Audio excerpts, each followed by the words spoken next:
Deus abençoe sua vida. Nós vamos continuar, o estudo que fizemos semana passada. A partir aqui de Gálatas, capítulo 1, versículo 11, que diz assim a palavra do Senhor. Mas informo a vocês, irmãos, que o evangelho por mim anunciado não é mensagem humana, porque eu não recebi de ser humano algum, nem me foi ensinado, mas eu o recebi mediante revelação de Jesus Cristo. Porque vocês ouviram qual foi, no passado, o meu modo de agir no judaísmo, como de forma violenta eu perseguia a igreja de Deus e procurava destruí-la. E na minha nação, quanto ao judaísmo, levava vantagem sobre muitos da minha idade, sendo extremamente zeloso das tradições dos meus pais.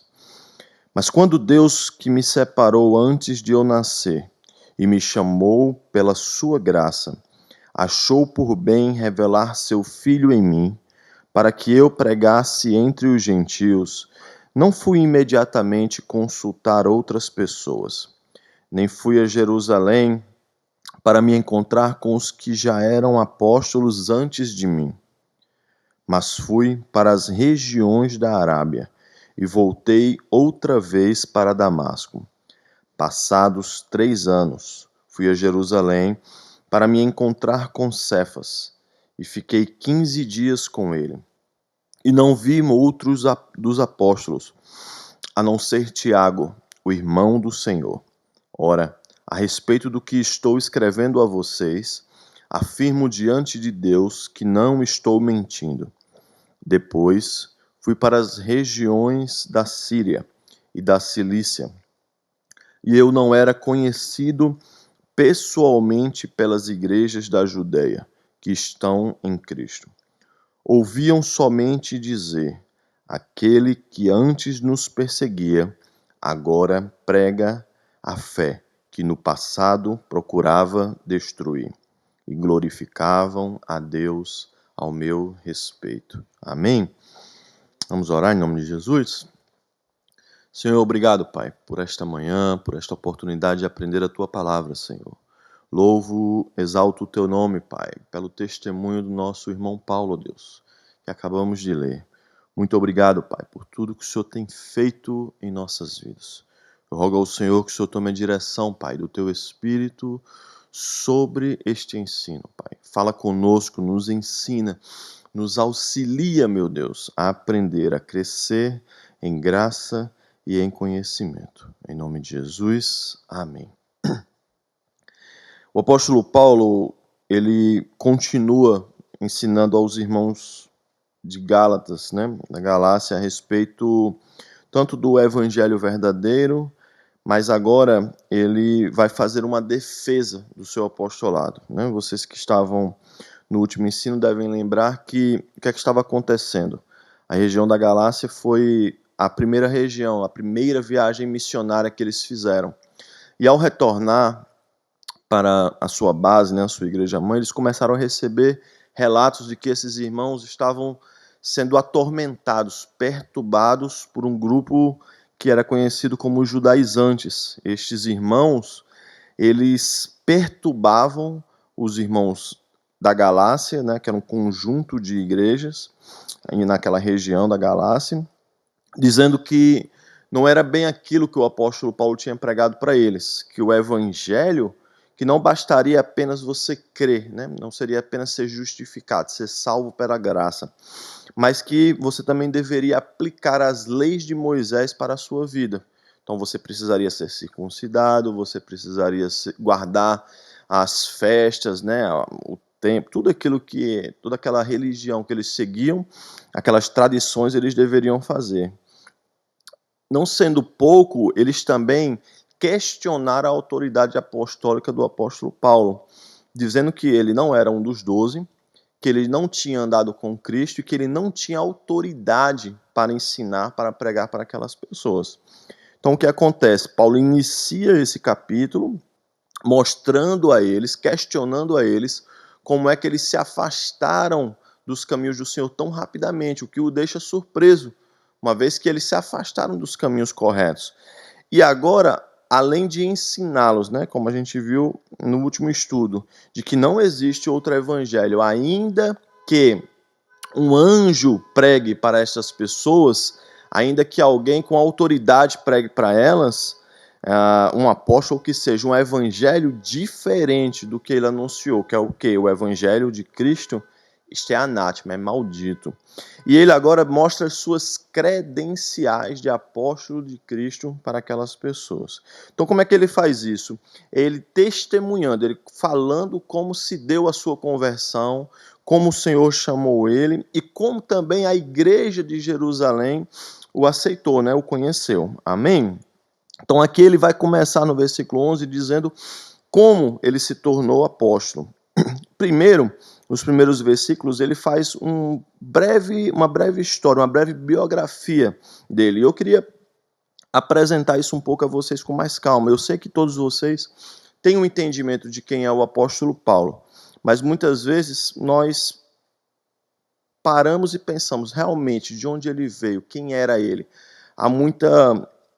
Muitas vezes eu percebo até desinformação do que ele falou, do que ele escreveu, de quem ele era. Então vamos tentar ajustar isso um pouco aqui, tá certo? Paulo, o apóstolo Paulo, como nós conhecemos, ele era conhecido como o apóstolo dos gentios. Mas na realidade, antes de se converter ao cristianismo, o seu nome era Saulo.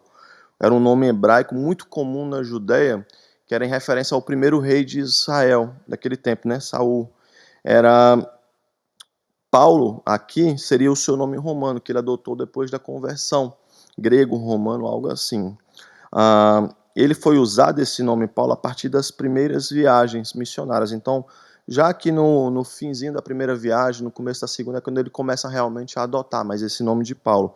Se dá por causa disso, porque ele vai para as regiões onde não se fala o que é hebraico, aramaico, tem a língua, né, grega, latim, o Império Romano está naquele tempo, então é muito mais fácil deles falarem assim, tá certo? Quem que é o Saulo aqui, né? Ele mesmo relata lá em Atos, capítulo 22, versículo 3, se você quiser abrir aí, ele faz uma biografia dele aqui quando ele diz, olha, eu sou judeu, nasci em Tarso da Cilícia, mas fui criado nesta cidade. E aqui fui instruído aos pés de Gamaliel, segundo o rigor da lei de nossos antepassados, sendo zeloso para com Deus, assim como todos vocês são no dia de hoje. Está em Atos 22, 3. Então nós entendemos que ele nasceu em Tarso da Cilícia. Eu vou já passar um mapa para vocês verem, que é o que nós conhecemos hoje como o sul da Turquia, né? Que era uma cidade de prestígio, uma cidade, ideia de universitária do Império Romano, algo assim. Uma vez que ele nasceu lá, ele também era cidadão romano, que dava um status e proteção para ele. Vocês podem acompanhar isso nos próximos estudos, nas próximas cartas, que por algumas vezes até preso, ele entrega, fala aos seus os que prenderam ele, que ele era cidadão romano, e até o semblante das pessoas se assusta, porque as leis eram diferentes para eles, né? O que nós sabemos que ele herdou isso por nascimento, provavelmente do seu pai. Ele era da tribo de Benjamim, como ele mesmo fala em Filipenses 3:5, quando ele diz, circuncidado ao 8º dia, da linhagem de Israel, da tribo de Benjamim, hebreu dos hebreus, e quanto à lei, fariseu. Isso é muito importante, porque naquele tempo o judaísmo tinha seitas, né? Escribas, fariseus, saduceus. Então, qual dessas você era, falava muito de você. Uma vez que você era fariseu, era uma espécie de defensor da lei, ele queria fazer com que a lei fosse aplicada ao rigor, ao extremo rigor. E isso explica muito o porquê do comportamento perseguidor que ele tinha. Veio muito isso daqui. Ele relata aqui mesmo, onde a gente viu no texto, agora que leu, que ele foi instruído por Gamaliel. Gamaliel era isso, era um fariseu, tinha uma escola importante naquele tempo que ensinava, né, a jovens religiosos que estavam tentando ser doutores da lei, ou muitas vezes até do sinédrio, ou algo assim, e era um dos maiores fariseus, rabinos fariseus daquele tempo. Ele tinha uma doutrina muito zelosa da lei, né? E nós sabemos que ele tinha uma profissão, que era fabricante de tendas, quando ele mesmo relata lá em Atos 18, Ele vai trabalhar com Áquila e Priscila. Era uma habilidade comum naquele tempo, porque muitos judeus, até quando eles estudavam em Jerusalém, ou o que fosse, eles usavam isso nos tempos vagos para ganhar o seu sustento, ganhar a sua vida. Talvez hoje em dia nós olharmos para isso e pensar assim, fabricante de tendas, mas nós precisamos olhar para o tempo que isso estava acontecendo. Muitos eram nômades, viviam em lugares e lugares. Você não tinha tanta condição de levantar uma estrutura de pedra realmente, uma coisa. Então, isto é uma profissão muito boa, muito importante naquele tempo. Tá bom? Embora não haja uma prova direta de que o apóstolo Paulo, no tempo de Saulo, ele era um membro formal do Sinédrio, que era o Sinédrio, era uma Suprema Corte judaica. Mesmo que ele não fosse um membro, que dá a entender mais, mas ele era uma pessoa importante, de relevância lá dentro. Tanto é que o Sinédrio entrega cartas para ele, para que ele persiga os judeus. Perseguindo os judeus está em Atos 9, 1 e 2. Aparentemente, dá a entender que ele era solteiro, mesmo existindo muitas especulações sobre a sua viuvez, que não pode ser confirmada até hoje, tá certo? O que nós sabemos é que quando ele estava indo em busca dos irmãos, na estrada de Damasco, que hoje nós conhecemos como a Síria, ele viu uma luz do céu chegando sobre ele. Está aqui em Atos 9, se você quiser abrir, versículo 3 e 4. Em sua viagem, quando se aproximava de Damasco, de repente brilhou ao redor uma luz vinda do céu. E ele caiu por terra e ouviu uma voz que lhe dizia: Saulo, Saulo, por que você me persegue? Ele vai falar depois, essa testemunho da conversão de Saulo está em 3 relatos na Bíblia. O quão importante isso é. Normalmente se vê apenas um texto pequeno, mas o dele não. Ele mesmo nas suas defesas, outros testemunhando. Capítulo 9, 22 e 26 fala a respeito disso. E Jesus fala para ele, a expressão aqui que Jesus usa é de dar coices, quão difícil é dar coices nos aguilhões, indica o quê? Uma resistência que ele já tinha ao verdadeiro chamado, e ali com aquela intenção, aquela visão que ele teve de Jesus, ele realmente se converteu. A gente sabe que ele fica cego, depois Ananias é usado por Deus para curá-lo, é batizado. O que acontece aqui, irmãos? Vamos entender isso daqui. Deixa eu mostrar algo para vocês. Vamos compreender isso daqui. Eu sei que está um pouco muitos pontos, mas eu acredito que eu vou conseguir explicar bem. Veja mesmo. A Bíblia vai dizer que Paulo está aqui, nasceu nesse ponto 11 aqui, que é o que nós conhecemos como o sul da Cilícia. É a região de Tarso. Lembra disso daqui, Saulo de Tarso. Se dá porque é da cidade que ele vem. Normalmente, quando esse de, ou era pelo filho de alguém, ou de onde ele veio. Tá certo? Então, Saulo de Tarso, essa região da Cilícia, foi aqui que ele nasceu. Ele, no relato que a gente viu aqui, ele vai dizer que ele desce e vai morar em Jerusalém, aqui no número 2, que é onde ficava o templo. E era onde a escola que ele estudava, do Rabino Gamaliel. Ele, ao ir para lá, ele estuda, ele aprende, vira um doutor da lei. Quando ele recebe aquelas cartas para perseguir os irmãos, o que acontece? Ele vai em direção aqui ao ponto 6, aqui, que é Damasco. No caminho para essa estrada de Damasco é quando o Senhor aparece para ele em visão. E essa visão é muito interessante, porque as pessoas que estavam com eles, elas não entendem o que está falando aqui. Provavelmente porque o Cristo fala com ele em hebraico, que era uma língua apenas os antigos sabiam, ou os estudiosos. E essa visão é tão forte que faz ele cair no chão. Ele fica perplexo com aquilo que ele está vendo. Aqui em Damasco, ele faz um relato de que ele, depois da sua conversão, se você ver aqui no versículo 17, depois que ele se converte aqui, a gente sabe que ele vai para uma casa na rua direita e ele é batizado, curado da sua cegueira.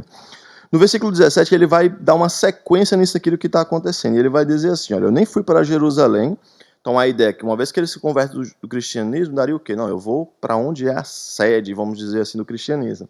Mas a Bíblia não vai dizer isso. A Bíblia está dizendo aqui, olha, eu nem fui para Jerusalém para me encontrar com os que já eram apóstolos antes de mim. Mas eu fui para as regiões da Arábia. Eu fui para as regiões da Arábia e outra vez voltei para Damasco. A gente precisa entender isso daqui. Eu sei que quando a gente fala hoje de Arábia, fica muita ideia do reino da Arábia Saudita, que é um reino próspero, um reino, né, bem de vida, rico, mas naquele tempo não era bem assim. Naquele tempo não era bem assim. O que é que acontecia? Eles, aquela região toda ali de Damasco, Síria, né, que hoje ainda é a Síria, Damasco ainda existe lá, da Arábia, que ficava perto do Iraque, tudo aquilo era a maioria do canto era deserto, era um povo nômade que vivia. Então, quando ele fala que foi para a Arábia e ficou, a ideia é que ele passou uma média de 3 anos lá. Quando ele fica nessa região, não indica que somente ele ficou na Arábia, mas que ele estava naquela região ali. Quando ele volta para Damasco, aí é quando ele vai depois para Jerusalém, quando ele está dizendo aqui, olha, passados 3 anos, então 3 anos que ele fica naquela região.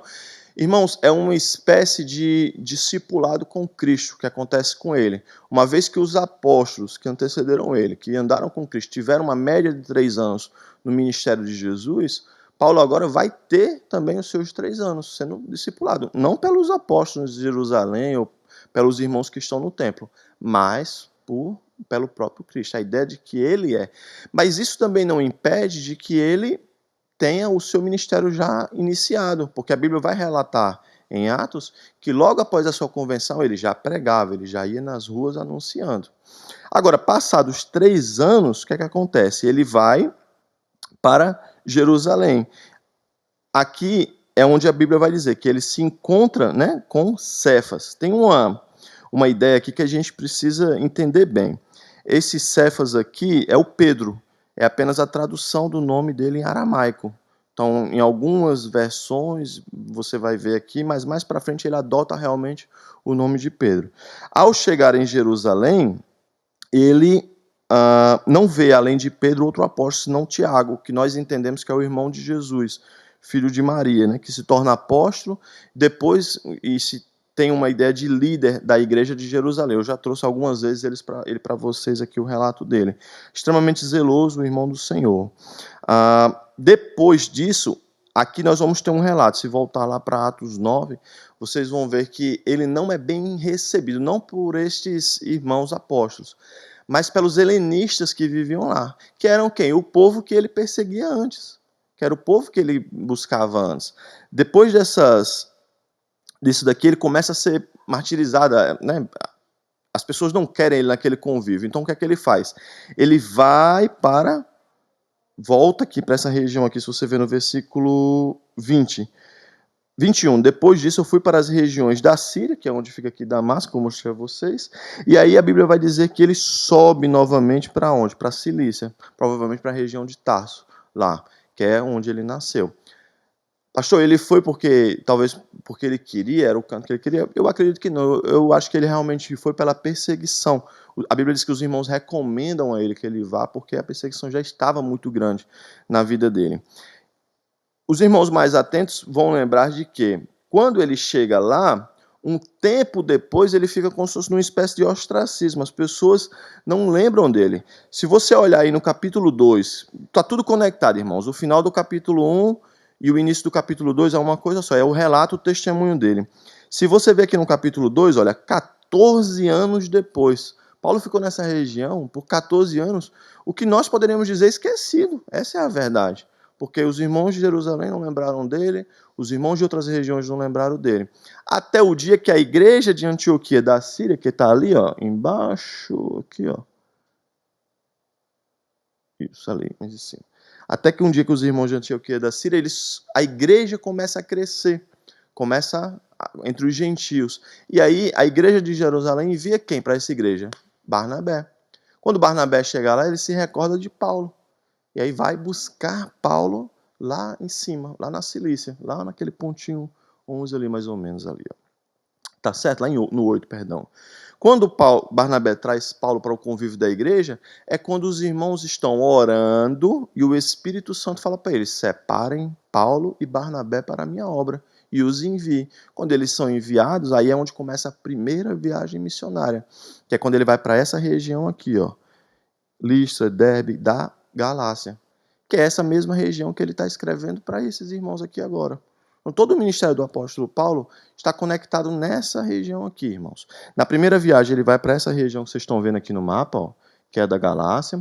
Na segunda viagem, ele invade aqui a Europa, que não era o plano dele.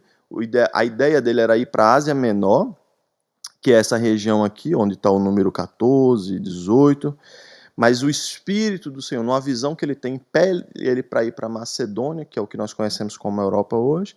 Ao retornar, ele sempre tem o costume de voltar para a igreja mãe dele, que é Antioquia da Síria, e aí na terceira viagem dele, ele vai para essa região da Ásia Menor, que é onde está a igreja de Éfeso e outros irmãos lá. Há relatos também que ele tem uma quarta viagem, né, que é essa última aqui, lá em cima, lá, o 27 aqui, não sei se vocês estão vendo. Deixa eu colocar. Que é para Roma, mas aí, no meu entendimento, não é uma viagem missionária, aí já ele vai preso, né, apesar dele chegar lá, mas são em outras condições, tá certo? Vamos prosseguir aqui. Então, o que nós sabemos é que o apóstolo Paulo teve essa conversão, teve 3 viagens missionárias, né? A primeira eu já expliquei a vocês aqui. Ele deixou legados, o que são esses daí? Ele deixou cartas, epístolas para os irmãos. Nós temos o entendimento, né? É o maior entendimento público que foram 13 cartas e epístolas. Sei que alguns irmãos têm um prazer de dizer que Paulo escreveu Hebreus, nada contra isso, mas eu acredito que cravar não é bom, uma vez que nem o próprio escritor dos Hebreus se cravou. Então acho que a gente precisa sempre dar essa separação, tá certo? Através do ministério do apóstolo Paulo, nós entendemos melhor, irmãos, o que é ser igreja. Essa estrutura que nós conhecemos, essa forma, se deu através do ensino entre essas cartas e epístolas que Deus deu aos apóstolos, mas principalmente ao apóstolo Paulo. E se você vê em um universo de 13 epístolas no Novo Testamento, de 29, é muita coisa, irmãos. É muito ensino, é muita coisa, né? Ele fala sobre justificação, sobre a graça salvadora. A gente tem sempre o entendimento de que fazemos algo para ser salvo, mas ele nos ensina que não é bem assim. Que quem fez foi Jesus por nós, né? Fala muito sobre santificação, vida no Espírito Santo, dons, talentos, Espírito Santo, ministério. Então é uma bênção, irmãos. Eu recomendo a você que nunca leu cartas e epístolas do apóstolo Paulo, não desista, tá certo? O que é que agora ele vai fazer? Ele fala para esses irmãos a respeito, uma vez que ele apresenta a sua biografia, ele agora vai apresentar o evangelho que ele pregou e dizer de onde esse evangelho veio. Se você ver aqui no versículo 11 do capítulo 1, ele vai dizer aqui, olha, eu informo a vocês que o evangelho por mim anunciado não é de sugestão humana, não é mensagem humana, porque eu não recebi de ser humano algum, nem me foi ensinado, mas eu recebi mediante revelação de Jesus Cristo. Então o que ele está dizendo aqui, olha, que a fonte do seu evangelho, o método pelo qual Paulo recebeu, não eram humanos, né? A verdade é que o evangelho que Paulo ensinou aos Gálatas era divino, porque veio do próprio Cristo. Uma vez que foi o próprio Cristo que apareceu para ele numa visão, para que ele fosse convertido. Não diferente do que os falsos judaizantes estavam dizendo para eles. Esse sim era um evangelho falso, né? Anátema. Ele vai falar no versículo 13 e no 14 a respeito da escolha de Deus na vida dele. Quando ele vai dizer, olha aqui, versículo 13, porque vocês ouviram qual foi no passado o meu modo de agir no judaísmo, como de forma violenta. Há relatos, irmãos, de que as pessoas tinham ele como uma fera. Diziam que ele era uma fera. Você vê a violência. As pessoas se assustavam quando ouviam o nome dele. Lembra do caso de Ananias. Diz, Senhor, este que persegue tanto a igreja. Ele mesmo está relatando aqui, de forma violenta, né? Eu procurava destruir e perseguir a igreja de Deus. Então, o que ele está fazendo uma referência aqui é o mesmo que Jeremias fala no seu capítulo 1, no versículo 5, dizendo, olha, não fui eu quem escolhi a Deus, foi Deus quem me escolheu. Antes que eu fosse formado no ventre, eu te conheci. E antes que você saísse da madre, eu te consagrei e te constituí profetas nas nações. Então, o que ele está olhando para as pessoas está dizendo, olha, mesmo na forma, mesmo em tudo que a gente fazia, aqui no versículo 15 ele vai completar dizendo, olha, mesmo assim, mas quando Deus que me separou antes de eu nascer e me chamou pelo quê? Pela sua graça, achou por bem revelar seu Filho em mim, para que eu pregasse entre os gentios. A ideia aqui é o quê? Eu fui escolhido por Deus para isso, fui chamado por Ele, mas isso só foi aplicado através da graça dele. Tem um comentário muito bom, é uma bíblia de comentários de Mateus Henrique, que fala assim: Paulo ele se gloriava não em si mesmo, mas num propósito eterno de Deus. Sua conversão foi o resultado de uma determinação divina que transcende qualquer mérito humano. O chamado foi pela graça, não por obras, e isso o levou a atribuir toda glória a Deus. Então, o que nós entendemos nesse texto é que ele foi separado por Deus ainda antes dele nascer, desde o ventre.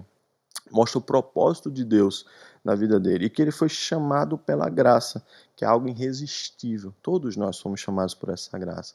Não é irresistível quando o Senhor nos chama? Quem consegue resistir? Ninguém. Né? E agora, concluindo, ele vai apresentar, né, aqui no finalzinho do versículo do capítulo 1, que é essa ideia da Arábia e tudo, mas isso eu já expliquei a vocês, tá bom? Vamos lá para o capítulo 2. 14 anos depois, eu fui outra vez a Jerusalém com Barnabé, levando também Tito, e fui em obediência a uma revelação. E lhes apresentei o evangelho que prego entre os gentios. Mas fiz isso em particular aos que pareciam de maior influência, para não correr ou ter corrido em vão. Mas nem mesmo Tito, que estava comigo, sendo grego, foi obrigado a submeter-se à circuncisão. E isto surgiu por causa dos falsos irmãos que se haviam infiltrado para espreitar a liberdade que temos em Cristo Jesus e nos reduzir à escravidão. A este não nos submetemos por um instante sequer, para que a verdade do Evangelho permanecesse entre vocês. E quando aqueles que pareciam ser alguma coisa, o que eles foram no passado não me interessa. Deus não aceita a aparência do homem. E esses, digo, que pareciam ser de maior influência, nada me acrescentaram. Pelo contrário, quando viram que me havia sido confiado o evangelho da incircuncisão, assim como a Pedro foi confiado o evangelho da circuncisão, pois aquele que operou eficazmente em Pedro para o apostolado da circuncisão, também operou eficazmente em mim para com os gentios. E quando reconheceram a graça que me foi dada, Tiago, Cefas, né, que eu já expliquei, Pedro e João, que eram reputados colunas, estenderam a mim e a Barnabé a mão direita da comunhão, a fim de que nós fôssemos para os gentios e eles fossem para a circuncisão. Somente recomendaram que nos lembrássemos dos pobres e o que também me esforcei por fazer. O que é que está acontecendo agora? Paulo está dizendo para esses irmãos que o evangelho apresentado por ele é o mesmo dos apóstolos de Jerusalém. E que o propósito dessa viagem que ele fez para Jerusalém não foi pedir permissão para eles ou algo assim, mas sim apresentar, reafirmar a essência do evangelho pregado entre quem? Entre os gentios, que era o ministério que ele tem, né? Então ele está dizendo que depois de 14 anos ele foi a esse encontro. Ele fala aqui a respeito agora de Tito. Tito é o quê? Um gentio que foi convertido nessas viagens, que aceitou a Cristo, mas que não precisou passar por essa prática da circuncisão. Irmãos, o que é isso? Talvez os mais novos estejam se perguntando, né? A circuncisão era uma aliança que existia no Antigo Testamento. Era um sinal da aliança entre Deus e entre Israel. Era um símbolo de pureza e obediência espiritual. Então, alguns homens, meninos, né, faziam essa prática, que era cortar o precúspito do órgão do menino. Era uma prática dolorida, não era fácil para a criança em si, mas na lógica ela não lembraria no seu futuro. Mas a Bíblia tem relatos do Antigo Testamento de que homens fizeram isso e passaram dias gemendo. Né? Você já deve ter ouvido isso.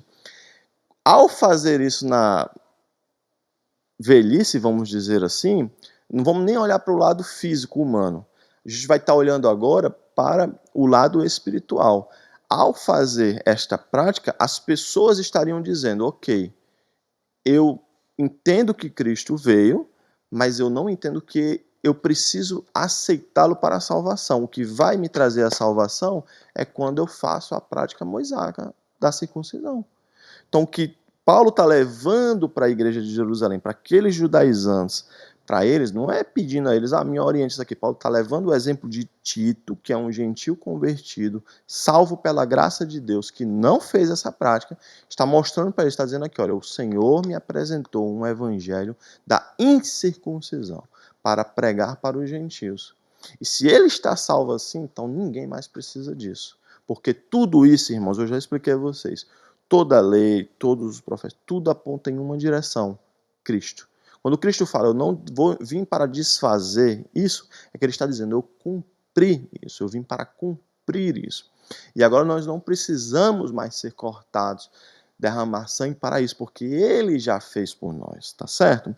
Então, aqui no versículo 7 e no 10, ele vai olhar para esses irmãos. Uma vez que ele explicou essa questão da circuncisão, ele vai direcionar a sua mensagem não para esses judaizantes que ficavam fazendo tumulto, perturbando essas pessoas, mas para as colunas da igreja que ele identificou lá, que eram quem? Tiago, né, que é o que nós entendemos que era o irmão de Cristo, Pedro e João, que eram realmente as referências.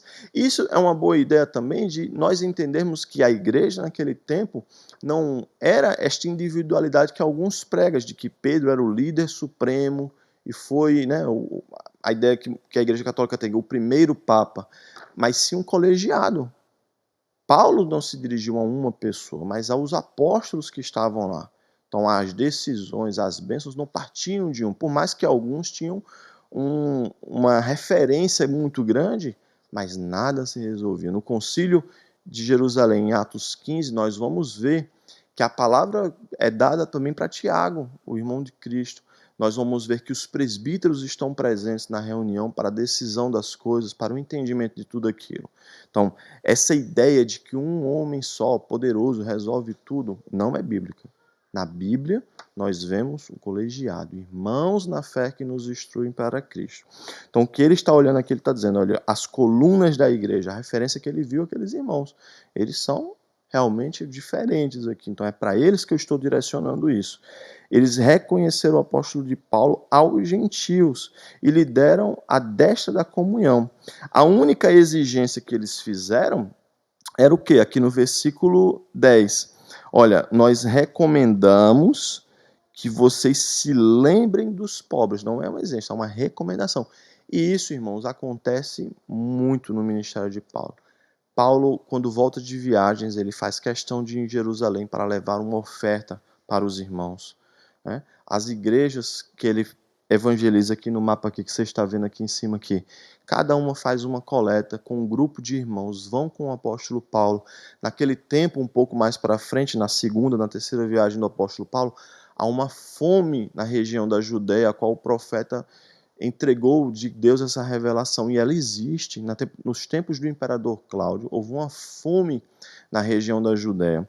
Então, Paulo auxiliou os irmãos com ofertas, recomendação que ele recebeu, não só aqui, mas também mais na frente no Concílio de Jerusalém, quando Tiago ensina eles, olha, se abstenham de coisas impuras, mas também não esqueçam, né, os apóstolos lá, não esqueçam do auxílio aos irmãos. E Paulo tem esse ministério na vida dele e faz por recomendação do que eles disseram para ele, tá certo?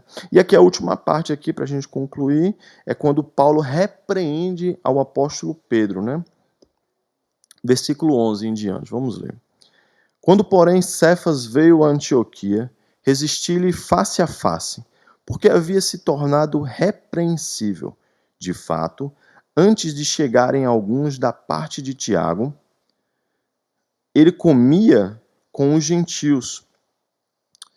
Quando, porém, chegaram, começou a afastar-se e, por fim, separou, temendo os da circuncisão. E também os demais judeus se fizeram hipócritas, juntamente com ele, a ponto de o próprio Barnabé ter se deixado levar pela hipocrisia deles. Quando, porém, vi que não procediam corretamente, segundo a verdade do Evangelho, eu disse a Pedro, a Cefas, na presença de todos: se você, que é judeu, vive como gentil e não como judeu, por que quer obrigar os gentios a viverem como judeus? Isso aqui é interessante, porque dois dos maiores líderes do cristianismo, né? Pedro e Paulo, Paulo e Pedro. A primeira parte do livro de Atos, até mais ou menos ali o capítulo 9, algo assim, relata mais o ministério do apóstolo Pedro.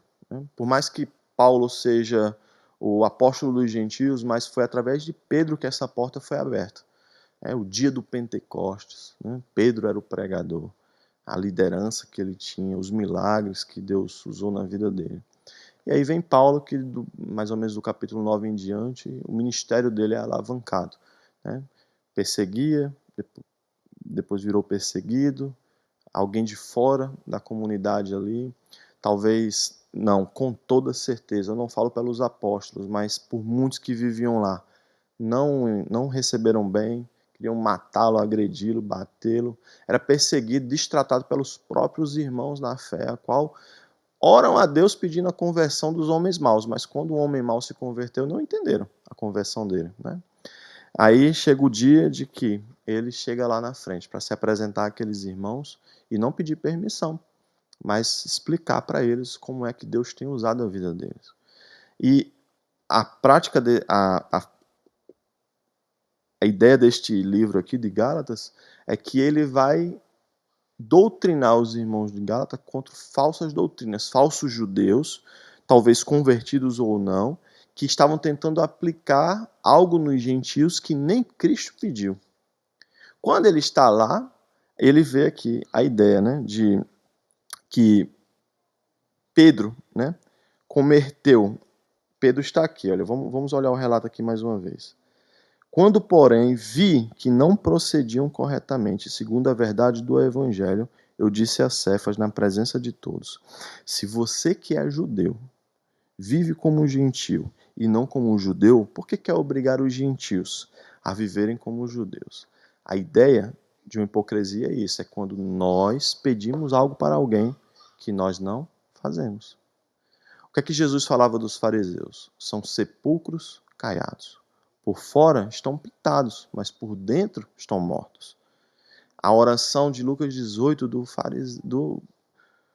do religioso, do fariseu, que ele está orando para Deus e batendo do peito, dizendo: eu sou dizimista, eu sou um homem bom, eu dou oferta. O que Paulo está reclamando aqui não é apenas, né, e a gente tem que olhar isso daqui, não é apenas algo social, irmãos. Não é apenas ele estar na mesa com alguém, tá? Vamos entender isso aqui. Apenas a ideia inicial aqui seria porque Pedro está sentado na mesa com os judeus. E isso, no Antigo Testamento, isso na lei mosaica, não era certo, não era correto. Porque a dieta de um judeu é diferente da dieta de um gentil. Então, o gentil, na cabeça, né, na influência judaica, comia coisas impuras. Coisas que para o judeu é horroroso, como, por exemplo, o porco, vamos dizer assim, a carne de porco. Né? A higiene, tudo para eles era. Então, sentar na mesa com um judeu era algo que abominável para muitos. Quando Jesus veio, Jesus quebrou isso. Lembra do que é que os fariseus, os escribas diziam para Jesus? Olha aí, anda com pecadores, senta na mesa com qualquer um. Aí Jesus falava o que para eles? Tem um relato até em Lucas 5,31.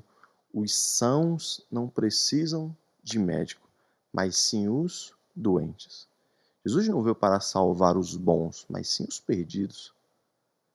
Quando a gente olha para esse exemplo de Pedro, o erro de Pedro aqui não se deu porque ele sentou na mesa com um pecador, com um gentil, vamos dizer assim, né? Teve comunhão com ele. O erro se deu pelo que Paulo está apontando. Você, que é judeu, não está se importando com isso, está vivendo com eles dessa forma, mas está tentando aplicar em outros algo que nem você está cumprindo. Né? Se nós olharmos para essa prática aqui de pensamento do apóstolo Paulo, Paulo não está repreendendo Pedro por ele ter tido unidade com os gentios. Pelo contrário, a igreja deve ter unidade, deve ter acompanhamento. A repreensão do apóstolo Paulo se dá porque ele fazia aquilo no oculto e no aberto pregava algo diferente. Se nós olharmos em uma segunda parte, apenas para concluir aqui, com que autoridade o apóstolo Paulo teria para repreender o apóstolo Pedro? Se realmente, irmãos, fosse como as pessoas gostam de cantar, que Pedro era o líder máximo e supremo da igreja, vocês conseguem conceder isso? Paulo chegando para este irmão e repreendendo ele, chamando ele de hipócrita na frente de todos? Impossível isso acontecer. Dá o entendimento, se nós levarmos para a nossa vida de hoje, não importa a posição que nós estamos, nós não estamos passivos de sermos corrigidos. A questão muitas vezes é de onde essa correção vem. Na mesa, lá, no local, existiam outras pessoas, mas muito provavelmente Deus deu autoridade, muito não, Deus só deu autoridade a uma para fazer aquilo, a Paulo, porque tinha uma vida coerente, bíblica. E quando Paulo repreendeu Pedro, não fez na carne. Chegou para ele e ficou, porque eu acho isso, eu penso aquilo, não sei o quê. Paulo olhou para ele e usou o evangelho para mostrar a ele a verdade. Então, Paulo tinha uma vida coerente que lhe dava esta autoridade para essa repreensão. A sua repreensão foi pública e baseada no evangelho, né? Pedro agindo de forma hipócrita, agindo de forma que Cristo nunca agiria, como eu mostrei a vocês, quando ele disse que os sãos não precisam de médico, mas sim os doentes. E também a ideia de comprometer, né? Aquilo poderia comprometer. Se continuasse daquela forma, a repreensão ela deve ter um alvo.